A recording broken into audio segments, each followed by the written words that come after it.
భక్తులారా, కొంతమంది ఇళ్లలోకి అడుగుపెట్టగానే ఒక వింత నిశ్శబ్దం అనిపిస్తుంది. బయట ఎంత వెలుగు ఉన్నా ఇంట్లో మాత్రం కారణం లేకుండా చీకటి వాతావరణం కమ్ముకున్నట్టుగా ఉంటుంది. రాత్రివేళల్లో కిచెన్లో పాత్రలు మెల్లగా కదిలిన శబ్దాలు వినిపించడం, ఎవరూ లేకపోయినా మెట్లపై అడుగుల చప్పుళ్లు రావడం, చిన్న పిల్లలు గోడవైపు చూసి భయపడటం, ఇవన్నీ చాలామంది అనుభవించిన నిజమైన సంఘటనలే. కాని చాలామంది వీటిని అలసటగా, భ్రమగా తీసుకుని నిర్లక్ష్యం చేస్తారు. అయితే శాస్త్రాలు చెప్పేది ఏమిటంటే, కొన్ని ఇళ్లలో నెగటివ్ శక్తులు చేరినప్పుడు ప్రకృతి ముందుగా కొన్ని సంకేతాలు చూపిస్తుందట. ఆ సంకేతాలను అర్థం చేసుకోకపోతే ఆ ఇంట్లో ఉండేవారి మనశ్శాంతి క్రమంగా దూరమవుతుందని పెద్దలు హెచ్చరిస్తారు. ఈ ఆధ్యాత్మిక రహస్యం మీకు పూర్తిగా అర్థం కావాలన్నా, దైవానుగ్రహం దక్కాలన్నా ఈ వీడియోను ఎక్కడా ఆపకుండా చివరి వరకు చూడండి. వరంగల్ దగ్గరలో ఉన్న ఒక చిన్న పట్టణంలో రాఘవ అనే వ్యక్తి తన కుటుంబంతో కలిసి జీవించేవాడు. అతను మధ్యతరగతి ఉద్యోగి, భార్య సరోజ, 2 పిల్లలు, వృద్ధ తల్లి. అంతా సాధారణ జీవితం. కాని కొత్త ఇంటికి మారిన కొన్ని రోజులకే వారి జీవితంలో వింత మార్పులు మొదలయ్యాయి. మొదట్లో చిన్న చిన్న సంఘటనలే. సరోజ ప్రతి ఉదయం ఇంటిని శుభ్రం చేసినా సాయంత్రానికి మళ్లీ ఒక మూలలో దుమ్ము చేరిపోవడం కనిపించేది. రాఘవ తల్లి ప్రతిరోజు దీపం వెలిగించేది. కాని ఎన్నిసార్లు నూనె పోసినా దీపం మధ్యలోనే ఆరిపోతుండేది. ఒక రాత్రి పిల్లలు భయంతో ఏడుస్తూ లేచారు. నాన్నా, గదిలో ఎవరో నిలబడి ఉన్నారు అని చెప్పగానే రాఘవ నవ్వేశాడు. పిల్లల ఊహలు అని నిర్లక్ష్యం చేశాడు. కాని ఆ రాత్రే అతనికి కూడా నిద్ర పట్టలేదు. గడియారం రాత్రి 3 గంటలు కొట్టినప్పుడు హాల్లోంచి మెల్లగా కుర్చీలాగుతున్నట్టుగా శబ్దం వినిపించింది. అతను నెమ్మదిగా బయటికి వచ్చి చూశాడు. అక్కడ ఎవరూ లేరు. కాని కిటికీ ఒక్కసారిగా బలంగా మూసుకుపోయింది. ఆ రోజునుంచి ఇంట్లో వింతలు పెరిగిపోయాయి. సరోజకి కారణం లేకుండా తలనొప్పులు రావడం మొదలైంది. పిల్లలు చదువుపై దృష్టి పెట్టలేకపోయారు. రాఘవ ఆఫీసులో కూడా తప్పులు చేయడం మొదలుపెట్టాడు. ఎంత కష్టపడ్డా ఇంట్లో ప్రశాంతత కనిపించలేదు. పెద్దలు చెప్పినట్టు ఇల్లు శుభ్రంగా ఉన్నా శక్తి శుభ్రంగా లేకపోతే సుఖం నిలవదు అనే మాట నిజమవుతున్నట్టే అనిపించింది. ఒక ఆదివారం ఉదయం రాఘవ తల్లి పూజ చేస్తుండగా అకస్మాత్తుగా గంట నేలపై పడిపోయింది. ఆమె ముఖం ఒక్కసారిగా మారిపోయింది. ఇది సాధారణ విషయం కాదు బాబూ అని భయంగా చెప్పింది. మన ఇంట్లో ఏదో అశుభ శక్తి తిరుగుతోంది. దీన్ని నిర్లక్ష్యం చేస్తే మనశ్శాంతి పూర్తిగా పోతుంది. రాఘవ మొదట నమ్మలేదు. కాని అదే రోజు సాయంత్రం మరో సంఘటన జరిగింది. ఇంట్లో ఉన్న తులసి మొక్క ఒక్కసారిగా ఎండిపోవడం మొదలైంది. ఎంత నీళ్లు పోసినా ఆకులు క్షణాల్లో వాడిపోయాయి. శాస్త్రాల్లో తులసిని పవిత్ర శక్తి సంకేతంగా చెబుతారు. ఆ మొక్క ఇలా మారిపోవడం చూసి సరోజ గుండెల్లో భయం పెరిగింది. ఆ రాత్రి వర్షం పడుతోంది. మెరుపులు మెరుస్తుండగా కరెంట్ పోయింది. చీకట్లో పిల్లలు తల్లిని గట్టిగా పట్టుకున్నారు. అప్పుడు హాల్లో గోడపై వేలాడుతున్న పాత ఫోటో ఒక్కసారిగా కింద పడిపోయింది. గాజు ముక్కలు చెల్లాచెదురయ్యాయి. అదే సమయంలో రాఘవ తల్లి నెమ్మదిగా చెప్పింది, ఈ ఇంట్లోకి అడుగుపెట్టిన రోజునుంచే నాకు ఒక భారమైన అనుభూతి కలుగుతోంది. ఆమె మాటలు విన్న తర్వాత రాఘవ మొదటిసారి నిజంగా భయపడ్డాడు. ఎందుకంటే అతనికి కూడా కొన్ని రోజులుగా విచిత్రమైన కలలు వస్తున్నాయి. ప్రతి రాత్రి ఒకే కల, పొడవాటి కారిడార్, చివర్లో ఒక మూసిన తలుపు, ఆ తలుపు దగ్గర ఒక నీడ నిలబడి ఉండటం. ఎంత పరుగెత్తినా అతను ఆ తలుపు దగ్గరకు చేరుకోలేకపోయేవాడు. పెద్దలు చెబుతారు, ఇంటి వాతావరణం మారితే ముందుగా మనసు హెచ్చరిస్తుంది అని. అదే ఇప్పుడు వారి కుటుంబంలో జరుగుతోంది. నవ్వులు నిండిన ఆ ఇంట్లో క్రమంగా భయం, అసహనం, అనుమానాలు పెరుగుతున్నాయి. పిల్లలు ఒంటరిగా గదిలోకి వెళ్లడానికి భయపడుతున్నారు. సరోజ రాత్రుళ్ళు దీపం ఆర్పడానికి కూడా వెనుకాడుతోంది. అయితే ఆ ఇంటి వెనుక దాగి ఉన్న నిజం ఇంకా ఎవరికీ తెలియదు. కాని ఆ నిజం తెలుసుకునే ముందు వారి జీవితాన్ని పూర్తిగా మార్చే మరో సంకేతం కనిపించబోతోంది. మరుసటి రోజు ఉదయం ఇంట్లో ఒక విచిత్రమైన నిశ్శబ్దం నెలకొంది. సాధారణంగా పక్షుల కెలకిలారావాలతో మేల్కునే ఆ ఇంటి ఆవరణ ఆ రోజు అసహజంగా నిశ్శబ్దంగా కనిపించింది. రాఘవ బయటికి వచ్చి చూశాడు. ఇంటి ముందు ప్రతిరోజూ తిరిగే కుక్క కూడా గుమ్మం దగ్గరికి రావడం లేదు. అది దూరంగా నిలబడి ఇంటివైపు చూస్తూ గగ్గోలు పెట్టినట్టు అరుస్తోంది. ఈ దృశ్యం చూసిన రాఘవ తల్లిగుండెల్లో భయం మరింత పెరిగింది. జంతువులు ముందే గ్రహిస్తాయి బాబూ అని ఆమె నెమ్మదిగా చెప్పింది. మనకు కనిపించని శక్తులను అవి త్వరగా గుర్తిస్తాయి. సరోజ ఈ మాటలు విని గదిలోకి వెళ్లిపోయింది. ఎందుకంటే గత కొన్ని రోజులుగా ఆమెకు కూడా వింత అనుభూతులు కలుగుతున్నాయి. రాత్రివేళల్లో వంటగదిలో ఎవరో నడుస్తున్నట్టు వినిపించడం, అద్దం ముందు నిలబడితే వెనుక ఎవరో కదిలినట్టు అనిపించడం, ఇవన్నీ ఆమెను లోపల నుంచి భయపెడుతున్నాయి. కాని కుటుంబం మరింత ఆందోళన చెందకూడదని ఆమె మౌనంగా భరిస్తోంది. ఆ సాయంత్రం రాఘవ ఆఫీసు నుంచి ఆలస్యంగా ఇంటికి చేరుకున్నాడు. బయట వర్షం పడుతోంది. అతను గేటు తెరిచి లోపలికి అడుగుపెట్టగానే ఒక్కసారిగా చల్లని గాలి అతని ముఖాన్ని తాకింది. ఆ గాలి సహజంగా అనిపించలేదు. గుండెల్లోకి నేరుగా దిగిపోయినట్టు ఒక వింత భారంగా అనిపించింది. ఇంట్లోకి వెళ్లగానే పిల్లలు అతని దగ్గరకు పరుగెత్తుకుంటూ వచ్చారు. నాన్నా, మళ్లీ ఆ శబ్దం వచ్చింది అని భయంతో చెప్పారు. ఏ శబ్దం అని అడిగాడు. మెట్లపై ఎవరో నడుస్తున్నట్టు. రాఘవ కొంత కోపంగా, చాలు, ఇక భయపడకండి అని అన్నాడు. కాని అదే సమయంలో పై అంతస్తు నుంచి మెల్లగా టక్ టక్ టక్ అంటూ అడుగుల చప్పుళ్లు వినిపించాయి. ఆ శబ్దం స్పష్టంగా వినిపించడంతో ఇంట్లో ఉన్న వారంతా ఒక్కసారిగా నిశ్శబ్దంగా నిలిచిపోయారు. రాఘవ ధైర్యం చేసి పైకి వెళ్లాడు. గది తలుపు నెమ్మదిగా తెరిచాడు. లోపల ఎవరూ లేరు. కాని కిటికీ పూర్తిగా తెరిచి ఉంది. బయట నుంచి చల్లని గాలి లోపలికి వస్తోంది. ఆ గదిలో మూలన ఉన్న చిన్న దేవాలయంలో దీపం ఆరిపోయి పొగ మాత్రమే కనిపిస్తోంది. అతను వెంటనే కిటికీ మూసి కిందికి వచ్చాడు. కాని అతని మనసులో ఒక ప్రశ్న తిరుగుతోంది. ఇది నిజంగానే యాదృచ్ఛికమా? ఆ రాత్రి రాఘవకి మళ్లీ అదే కల వచ్చింది. ఈసారి ఆ పొడవాటి కారిడార్ చివర ఉన్న తలుపు కొంచెం తెరుచుకుంది. లోపల నుంచి మసక వెలుగు కనిపించింది. ఆ వెలుగులో ఎవరో నెమ్మదిగా చేతిని ముందుకు చాపినట్టు అనిపించింది. వెంటనే అతను చెమటలతో లేచిపోయాడు. గడియారం మళ్లీ 3 గంటలే చూపిస్తోంది. పెద్దలు చెబుతారు, రాత్రి 3 గంటల సమయం మనసు బలహీనంగా ఉండే వేళ అని. ఆ సమయంలో భయాలు ఎక్కువగా ప్రభావితం చేస్తాయని శాస్త్రాలు చెబుతాయి. కాని రాఘవకి ఇది కేవలం భయంగా అనిపించడం లేదు. ఏదో తమ కుటుంబాన్ని హెచ్చరిస్తున్నట్టు అనిపిస్తోంది. మరుసటి రోజు అతని తల్లి దగ్గరలో ఉన్న పాత ఆలయానికి వెళ్లాలని చెప్పింది. గ్రామం చివర ఉన్న ఆలయం చాలా పురాతనది.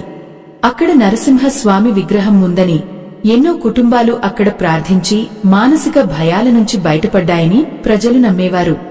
రాఘవ మొదట ఇష్టపడలేదు. కాని కుటుంబం పరిస్థితి చూస్తూ చివరకు ఒప్పుకున్నాడు. సాయంత్రం వారు ఆలయానికి వెళ్లారు. ఆ దేవాలయం చాలా ప్రశాంతంగా ఉంది. గాలి తాకిడిలో గంటలు మెల్లగా మోగుతున్నాయి. పూజారి వారిని చూసి కాసేపు మౌనంగా నిలిచాడు. తర్వాత నెమ్మదిగా అడిగాడు, మీ ఇంట్లో దీపం తరచూ ఆరిపోతుందా? ఆ మాట విన్న వెంటనే రాఘవ గుండె ఒక్కసారిగా ఆగిపోయినట్టయింది. అవును స్వామీ. పిల్లలు రాత్రుళ్ళు భయపడుతున్నారా?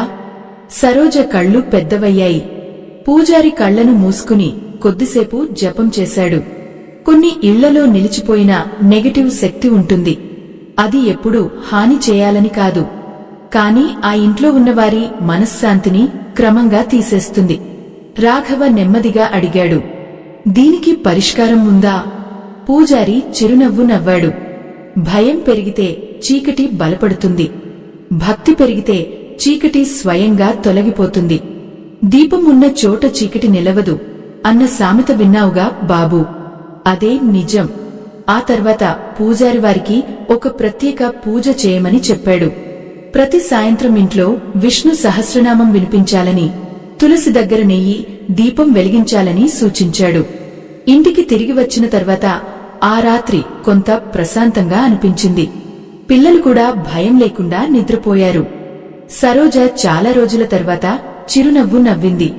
కాని అర్ధరాత్రి సమయంలో ఒక్కసారిగా ఇంటి వెనుక భాగం నుంచి గట్టిగా ఏదో పడిపోయిన శబ్దం వినిపించింది. రాఘవ వెంటనే బయటికి పరుగెత్తాడు. అక్కడ నేలపై పడి ఉన్నది చూసి అతని కాళ్లు వణికిపోయాయి. అది వారి ఇంటి గుమ్మం దగ్గర వేలాడుతున్న పాత రాగిగంట. కాని దానిపై ఎవరో తెలియని చేతులతో నల్లటి గుర్తులు వేసినట్టుగా కనిపిస్తోంది. ఆ దృశ్యం చూసిన వెంటనే రాఘవ వెనక్కి ఒక అడుగు వేశాడు. ఆ గంటను అతని తండ్రి ఎన్నో సంవత్సరాల క్రితం ఆలయం నుంచి తీసుకొచ్చి గుమ్మం వద్ద కట్టాడట. ఈ గంట ఉన్నంత వరకు ఇంట్లో శుభశక్తి ఉంటుంది అని ఆయన చెప్పేవాడట. అలాంటి పవిత్రమైన వస్తువుపై ఆ విచిత్రమైన గుర్తులు కనిపించడంతో అందరి మనసుల్లో భయం మరింత పెరిగింది. సరోజ కళ్లలో నీళ్లు తిరిగాయి. ఇది ఎందుకు జరుగుతోంది అని ఆమె వణుకుతున్న స్వరంతో అడిగింది. రాఘవ తల్లి మాత్రం ఆ గంటను జాగ్రత్తగా ఎత్తుకుని లోపలికి తీసుకెళ్ళింది. భయం పడొద్దు. ప్రతి చీకటి వెనుక ఒక కారణం ఉంటుంది. కారణం తెలుసుకుంటే పరిష్కారం కూడా దొరుకుతుంది అని ఆమె ధైర్యం చెప్పింది. కాని ఆమె చేతులు కూడా స్వల్పంగా వణుకుతున్నాయి. ఆ రాత్రి ఇంట్లో ఎవరికి సరిగా నిద్ర పట్టలేదు. గడియారం టిక్ టిక్ శబ్దం కూడా అసహజంగా వినిపిస్తోంది. బయట వర్షం చినుకులు పడుతున్నాయి. గాలి తాకిడిలో కిటికీలు మెల్లగా కదులుతున్నాయి. ఇంటి అంతా ఒక తెలియని భారంతో నిండిపోయినట్టు అనిపిస్తోంది. రాత్రి మధ్యలో సరోజ ఒక్కసారిగా మేల్కొంది. ఎవరో తన పేరు మెల్లగా పిలిచినట్టు అనిపించింది. సరోజ. ఆమె భయంతో కళ్ళు తెరిచింది. పక్కనే రాఘవ గాఢనిద్రలో ఉన్నాడు.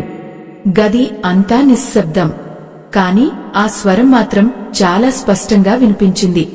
ఆమె నెమ్మదిగా మంచం మీద నుంచి లేచి తలుపు వైపు చూసింది. అక్కడ ఎవరూ లేరు.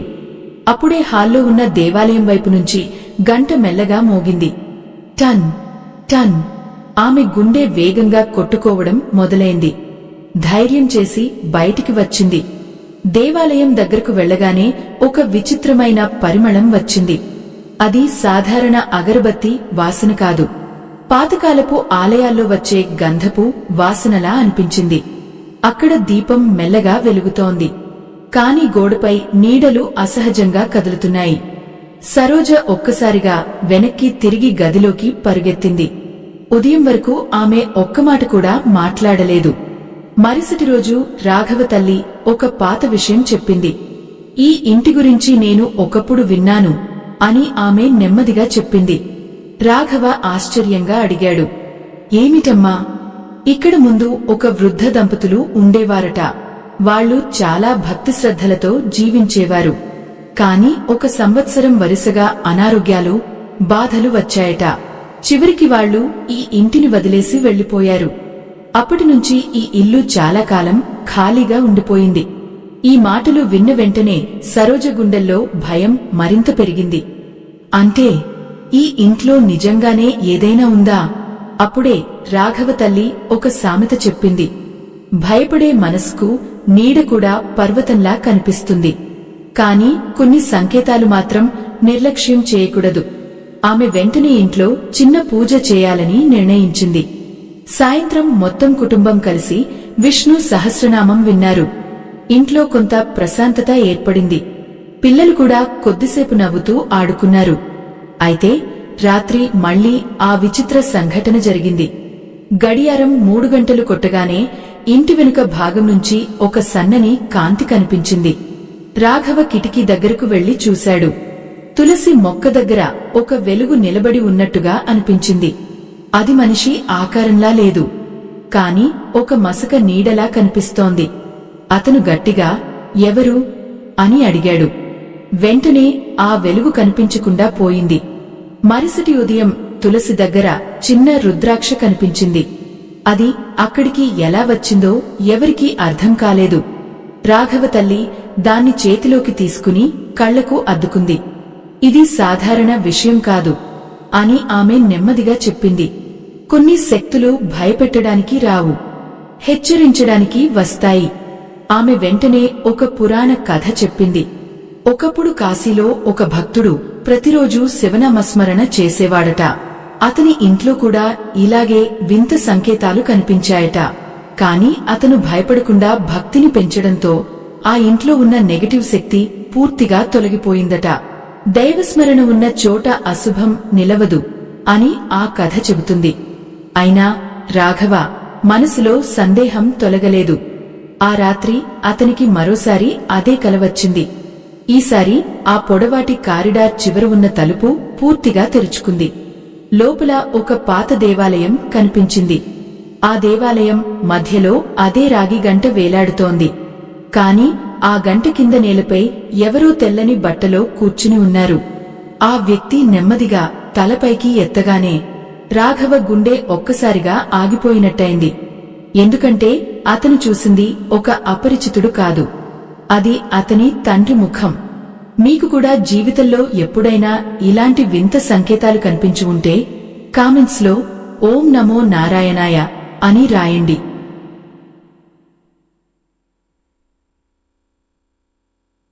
అది అతని తండ్రి ముఖం. రాఘవ ఒక్కసారిగా ఉలిక్కిపడి నిద్రలేచాడు. గుండె బలంగా కొట్టుకుంటోంది. చెమటలు కారుతున్నాయి. కాసేపు అతనికి తాను కలలో ఉన్నాడా లేక నిజంగా చూశాడా అన్నది కూడా అర్థం కాలేదు. గదిలో చీకటి నిశ్శబ్దంగా ఉంది. బయట గాలి శబ్దం మాత్రమే వినిపిస్తోంది. అతను నెమ్మదిగా మంచం మీద కూర్చున్నాడు. తన తండ్రి గురించి ఆలోచించడం మొదలుపెట్టాడు. చిన్నప్పటినుంచి ఆయన చాలా భక్తిమంతుడు. ప్రతి ఉదయం సూర్యోదయానికి ముందే లేచి పూజ చేసేవాడు. ఇల్లు కేవలం గోడలతో కాదు బాబూ, ఇంట్లో ఉండే శక్తితో నిలుస్తుంది అని ఎప్పుడూ చెప్పేవాడు. కాని ఆయన చనిపోయిన తర్వాత ఆ మాటల విలువ రాఘవ పూర్తిగా అర్థం చేసుకోలేదు. ఆ ఉదయం అతను తన తల్లితో కల గురించి చెప్పాడు. ఆమె కొద్దిసేపు మౌనంగా కూర్చుంది. నీ తండ్రి ఎప్పుడూ ఈ ఇంటి గురించి ఒక మాట చెప్పేవాడు అని ఆమె నెమ్మదిగా ప్రారంభించింది. ఏమని? ఈ ఇంటి స్థలం ఒకప్పుడు చాలా పాత తోటగా ఉండేదట. అక్కడ చిన్న విష్ణు మందిరం ఉండేదని పెద్దలు చెప్పేవారు. కాలక్రమంలో అది కూలిపోయింది. తర్వాత ఇళ్లు కట్టేశారు. కాని పవిత్ర స్థలాల్లో మార్పులు వచ్చినప్పుడు ఆ శక్తి కొన్నిసార్లు సంకేతాలు ఇస్తుందని శాస్త్రాలు చెబుతాయి. రాఘవ ఆశ్చర్యంగా విన్నాడు. అంటే మనకు కనిపిస్తున్నవి ప్రతి విషయం భయంకరమైనదే అనుకోవద్దు బాబూ. కొన్ని శక్తులు మనుషులను హెచ్చరించడానికి కూడా వస్తాయి. ఆ రోజు నుంచి రాఘవ ఇంటి వాతావరణాన్ని మార్చాలని నిర్ణయించుకున్నాడు. ప్రతి ఉదయం సుప్రభాతం పెట్టడం మొదలుపెట్టాడు. ఇంటి మొత్తం శుభ్రం చేయించాడు. పూజగదిలో కొత్త దీపం పెట్టించాడు. సరోజ కూడా ప్రతిరోజు గోమయం నీటితో ముంగిట చల్లి ముగ్గు వేయడం ప్రారంభించింది. కొన్ని రోజులు ఇంట్లో ప్రశాంతత పెరిగినట్టే అనిపించింది. పిల్లలు మళ్లీ నవ్వడం మొదలుపెట్టారు. తులసి మొక్క కూడా మళ్లీ పచ్చగా మారింది. సరోజ ముఖంలో చాలా రోజుల తర్వాత ఆనందం కనిపించింది. కాని ఒక సాయంత్రం మరో వింత జరిగింది.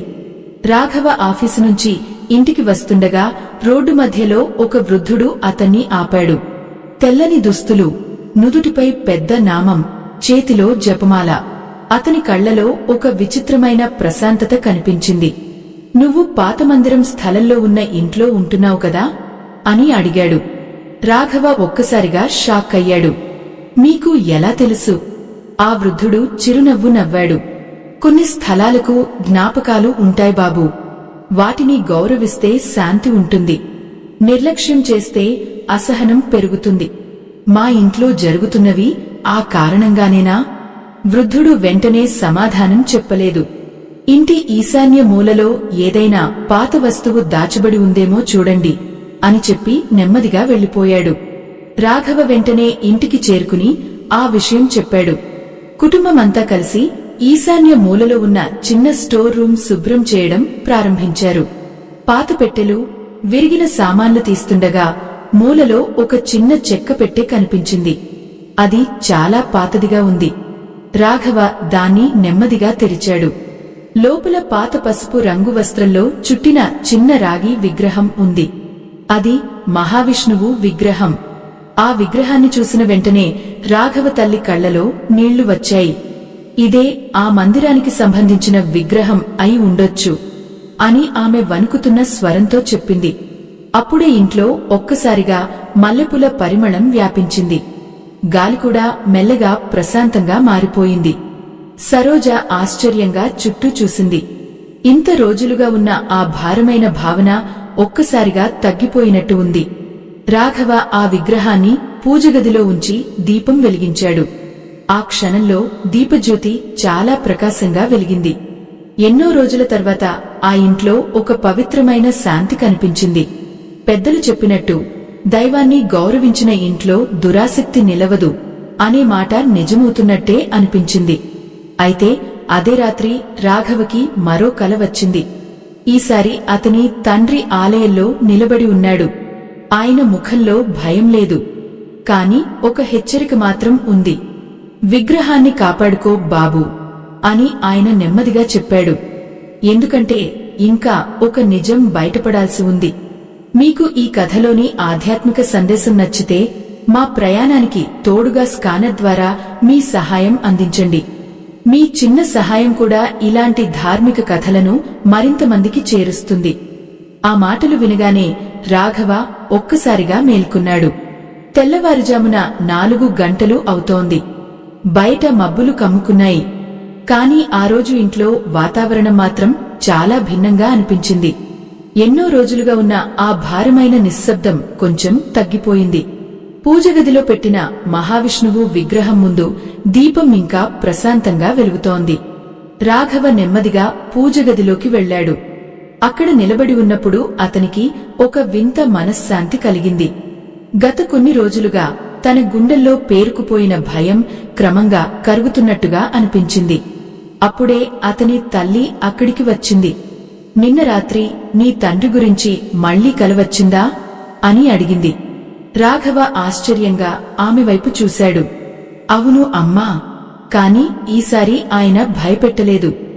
ఏదో కాపాడుకోవాలని మాత్రమే చెప్పాడు. ఆమె చిరునవ్వు నవ్వింది. దైవ సంకేతాలు ఎప్పుడూ భయపెట్టడానికి రావు బాబూ. మనం తప్పుదారిలో వెళ్లకుండా ఆపడానికి వస్తాయి. ఆ రోజు మొత్తం కుటుంబం కలిసి ఇంటిని పూర్తిగా శుభ్రం చేశారు. పాత సామాన్లు తొలగించారు. ఇంటి ప్రతి మూలలో గంగాజలం చల్లారు. సాయంత్రం విష్ణు సహస్రనామం వినిపించగా ఇంట్లో ఒక పవిత్రమైన వాతావరణం ఏర్పడింది. పిల్లలు కూడా మళ్లీ ఉత్సాహంగా మారిపోయారు.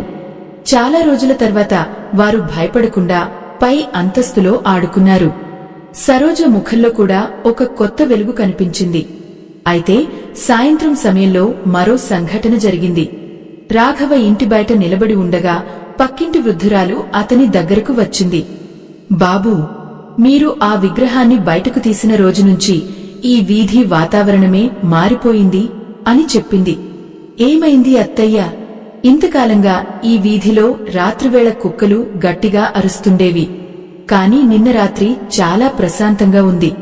చాలా ఏళ్ల తర్వాత ఆ శాంతిని మళ్లీ అనుభవించా. ఈ మాటలు విన్న రాఘవకి ఒక విషయం అర్థమైంది. ఆ ఇంట్లో జరుగుతున్నవి కేవలం వారి కుటుంబానికే సంబంధించినవి కావు. ఆ స్థలానికి, ఆ పాత మందిరానికి, ఆ విగ్రహానికి సంబంధించిన ఒక ఆధ్యాత్మిక జ్ఞాపకం ఇంకా అక్కడే ఉంది. ఆ రాత్రి రాఘవ పూజగదిలో కూర్చుని చాలాసేపు ఆలోచించాడు. ఇల్లు కేవలం ఇటుకలతో కాదు, దైవస్మరణతో పవిత్రమవుతుంది అనే తన తండ్రి మాటలు అతని మనసులో మళ్లీ మళ్లీ వినిపించాయి. అప్పుడే అతని చూపు ఆ రాగి గంటపై పడింది. ఇప్పటివరకు నల్లటి గుర్తులతో కనిపించిన ఆ గంట ఇప్పుడు మళ్లీ శుభ్రంగా మెరుస్తోంది. ఎవరూ దాన్ని శుభ్రం చేయలేదు, కాని అది పూర్తిగా మారిపోయింది. సరోజ ఆశ్చర్యంగా చూసింది. ఇది ఎలా సాధ్యం? రాఘవ తల్లి నెమ్మదిగా నవ్వింది. భయం తగ్గిన చోట శుభశక్తి తిరిగి వస్తుంది. ఆ తర్వాత ఆమె ఒక పురాతన కథ చెప్పింది. పాండ్యరాజ్యంలో ఒకప్పుడు ఒక కుటుంబం పాత ఆలయం ఉన్న స్థలంలో ఇల్లు కట్టించిందట. కొంతకాలం తర్వాత అక్కడ కూడా ఇలాగే విచిత్ర సంఘటనలు జరిగాయట. చివరకు ఒక సద్గురు వచ్చి, ఆ స్థలాన్ని గౌరవించండి, అక్కడి పవిత్ర జ్ఞాపకాన్ని తిరిగి నిలబెట్టండి అని చెప్పాడట. వారు అక్కడ చిన్న దీపస్తంభం నిర్మించి ప్రతిరోజూ దీపం వెలిగించడంతో ఆ ఇంట్లో శాంతి మళ్లీ నెలకొన్నదట. అందుకే పెద్దలు దేవస్థానాన్ని గౌరవించినవాడికి దైవం తోడుంటుంది అని చెబుతారు అని ఆమె ముగించింది. ఆ రాత్రి కుటుంబం మొత్తం కలిసి చిన్న ప్రార్థన చేశారు. రాఘవ మనసులో ఎన్నో రోజుల తర్వాత ఒక నమ్మకం కలిగింది. మన ఇంట్లో ఉన్నది భయంకరమైనది కాదు, ఒక హెచ్చరిక మాత్రమే అని అతను అనుకున్నాడు. కాని అదే సమయంలో బయట ఒక్కసారిగా బలమైన గాలి వీచింది. గుమ్మం దగ్గర ఉన్న రాగి గంట గట్టిగా మోగింది. టన్ టన్ టన్. అందరూ ఒక్కసారిగా బయటికి పరుగెత్తారు. గుమ్మం ముందు నేలపై ఒక పాత కాగితం పడి ఉంది. అది చాలా పాత పత్రంలా కనిపిస్తోంది. రాఘవ దాన్ని నెమ్మదిగా తీసి తెరిచాడు. అందులో ఒక్క వాక్యం మాత్రమే ఉంది. ఈ స్థలంలోని చివరి రహస్యం అమావాస్య రాత్రి బయటపడుతుంది. ఆ వాక్యం చదివిన వెంటనే ఇంట్లో ఉన్న వారంతా ఒకరినొకరు చూసుకున్నారు. గాలి ఒక్కసారిగా భారంగా మారినట్టు అనిపించింది. కాని ఈసారి వారి కళ్లలో మొదటిలా భయం లేదు. ఎందుకంటే గత కొన్ని రోజుల అనుభవాలు వారికి ఒక విషయం నేర్పించాయి. దైవస్మరణ ఉన్న చోట చీకటి ఎక్కువసేపు నిలవదు. రాఘవ ఆ పాత కాగితాన్ని జాగ్రత్తగా పూజగదిలో ఉంచాడు. అమావాస్యకి ఇంకా 2 రోజులు మాత్రమే ఉన్నాయి. ఆ 2 రోజులు కుటుంబం అంతా మరింత భక్తితో గడిపారు. ప్రతి ఉదయం సుప్రభాతం, సాయంత్రం విష్ణు సహస్రనామం, తులసి దగ్గర నెయ్యి దీపం. ఇంటి వాతావరణం క్రమంగా ప్రశాంతంగా మారింది. పిల్లలు కూడా మళ్లీ పాత ఉత్సాహంతో నవ్వడం మొదలుపెట్టారు. సరోజ ఎన్నో రోజుల తర్వాత భయం లేకుండా ఇంట్లో ఒంటరిగా తిరగగలిగింది. కాని రాఘవ మనసులో మాత్రం ఒక ప్రశ్న ఇంకా తిరుగుతూనే ఉంది. అమావాస్య రాత్రి ఏమీ జరగబోతోంది? చివరకు ఆ రాత్రి వచ్చింది. బయట ఆకాశం పూర్తిగా చీకటిగా ఉంది.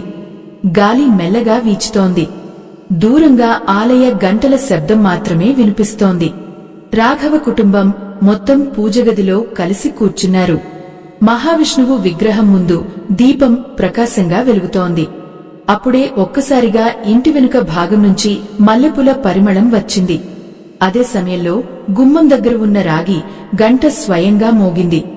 టన్. ఆ శబ్దం చాలా ప్రశాంతంగా ఉంది. భయపెట్టేలా కాదు, పిలుస్తున్నట్టుగా ఉంది. రాఘవ నెమ్మదిగా బయటికి వెళ్లాడు. కుటుంబం అంతా అతని వెనక నడిచారు. తులసి మొక్క దగ్గరికి చేరుకున్నప్పుడు అక్కడ నేల కొంచెం తడిగా కనిపించింది. మధ్యలో ఒక చిన్న రాతి పలక బయటికి కనిపిస్తోంది. రాఘవ ఆశ్చర్యంగా దాన్ని చేతులతో శుభ్రం చేశాడు. ఆ పలకపై పాత తెలుగు అక్షరాల్లో ఇలా రాసి ఉంది: ఇక్కడ శ్రీమన్నారాయణ ఆలయం నిలిచిన స్థలం. ఆ మాటలు చదివిన వెంటనే రాఘవ తల్లి కళ్లలో ఆనందబాష్పాలు వచ్చాయి. ఇదే నిజం బాబూ. ఈ స్థలం పవిత్రమైనది. ఆ పవిత్రతను మర్చిపోవడంతోనే ఈ సంకేతాలు కనిపించాయి. అప్పుడే రాఘవకి తన తండ్రి కలలో ఎందుకు కనిపించారో అర్థమైంది. ఆయన భయపెట్టడానికి రాలేదు. ఈ పవిత్ర స్థలాన్ని గౌరవించాలని గుర్తు చేయడానికి మాత్రమే వచ్చారు. ఆ రాత్రి కుటుంబం కలిసి ఆ స్థలాన్ని శుభ్రం చేశారు. చిన్న దీపస్తంభం ఏర్పాటు చేశారు. మహావిష్ణువు నామస్మరణతో ఆ ప్రదేశం అంతా మార్మోగిపోయింది. ఆశ్చర్యంగా ఎన్నో రోజులుగా భారంగా అనిపించిన ఆ ఇంటి వాతావరణం ఒక్కసారిగా తేలికగా మారిపోయింది. గాలి కూడా పవిత్రంగా అనిపించింది. సరోజ నెమ్మదిగా చెప్పింది, ఇప్పుడే మొదటిసారి ఈ ఇల్లు నిజంగా మన ఇంటిలా అనిపిస్తోంది. పెద్దలు చెప్పినట్టు దైవాన్ని మరచిన చోట అసహనం వస్తుంది, దైవాన్ని స్మరించిన చోట శాంతి వస్తుంది అనే మాట అక్కడ నిజమైంది. మరుసటి రోజు నుంచి వారి ఇంట్లో ఎలాంటి వింత సంఘటనలు జరగలేదు. పిల్లలు ప్రశాంతంగా నిద్రపోయారు. దీపం ఇక ఆరిపోలేదు. తులసి మొక్క మరింత పచ్చగా పెరిగింది. కొద్ది రోజుల తర్వాత రాఘవ ఆ స్థలం దగ్గర చిన్న విష్ణు మండపం నిర్మించాడు. ప్రతి శనివారం అక్కడ దీపం వెలిగించడం ప్రారంభించాడు. క్రమంగా పక్కింటివారు కూడా వచ్చి ప్రార్థించడం మొదలుపెట్టారు. ఒకప్పుడు భయంతో నిండిపోయిన ఆ ప్రదేశం ఇప్పుడు భక్తితో నిండిపోయింది. రాఘవ అప్పుడు ఒక విషయం గట్టిగా నమ్మాడు. కొన్ని ఇళ్లలో కనిపించే వింత సంకేతాలు కేవలం భయపెట్టడానికి రావు, మనం మరచిపోయిన పవిత్రతను గుర్తు చేయడానికి కూడా రావచ్చు. అందుకే ఇంట్లో ఎప్పుడూ దైవస్మరణ ఉండాలి. ఉదయం ఒక దీపం, ఒక శ్లోకం, ఒక ప్రార్థన, ఇవే ఇంటి నిజమైన రక్షణ అని శాస్త్రాలు చెబుతాయి. మీరు కూడా మీ ఇంట్లో ప్రతిరోజూ ఒక దీపం వెలిగించి దైవనామం జపించండి. మనసులో భయం తగ్గి ఇంట్లో ప్రశాంతత పెరుగుతుంది. ఇలాంటి ఆధ్యాత్మిక కథలు మరింత మందికి చేరాలంటే మా ప్రయాణానికి మీ సహాయం కూడా ఎంతో విలువైనది. స్కానర్ ద్వారా మీ ఆశీర్వాదాన్ని అందించండి. ఆ రాత్రి చివరిసారిగా రాగి గంట మెల్లగా మోగింది. కాని ఈసారి ఆ శబ్దంలో భయం లేదు, అది శాంతి. ఈ ఆధ్యాత్మిక ప్రయాణం ఇక్కడితో ముగిసిపోయింది. స్వస్తి.